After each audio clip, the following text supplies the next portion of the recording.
খালেদা জিয়া অসুস্থ, তাকে বিদেশে পাঠাও। আল্লাদের আর শেষ নাই।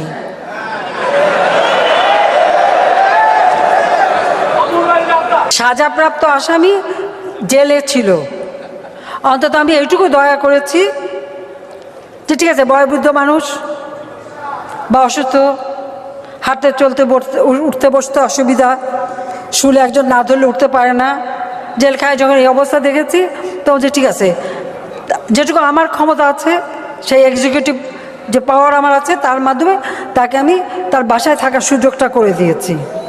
এখন উনি সেজে গুজে মেকআপ নিয়ে একেবারে বুড়ুটুরু একে হাসপাতালে যান, আর এদিকে তার ডাক্তাররা আবার রিপোর্ট দেয় খুবই খারাপ অবস্থা, মানে একটা নাকি যায় তার লিভার নাকি পচে শেষ। তো লিভার সাধারণত পচলে মানুষ কি বলে সেটা আমি মুগ্ধ বলতে চাই না, কি খেলে তাড়াতাড়ি লিভার পচে সেটা তো সবাই জানেন। আমার কাছে বলে কোন মুখে, আমার কথা সেখানে আমার কাছে বলে কোন মুখে, জিয়াউর রহমান, আমার বাবা মা ভাই তাদের হত্যা, তাদেরকে ইনডেমনিটি দিয়ে খুনিদেরকে ক্ষমা করে বিভিন্ন দূতাবাসে চাকরি দিয়ে পুরস্কৃত করেছিল। এরশাদ এসে তাদেরকে রাজনীতি করার সুযোগ দিল, রাষ্ট্রপতির পদপ্রার্থী হওয়ার সুযোগ দিল।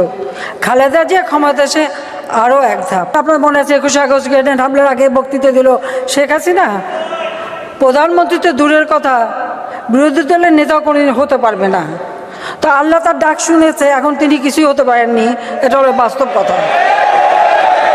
যাই হোক, আমি আমার জায়গায় আছি। শুধু তাই না, যেদিন কোটালীপাড়া বোমা হামলা করে, বোমা পুঁতে রাখে, তখনও খালেদা জিয়ার ঘোষণা ছিল আওয়ামী লীগ 100 বছরেও ক্ষমতায় যেতে পারবে না।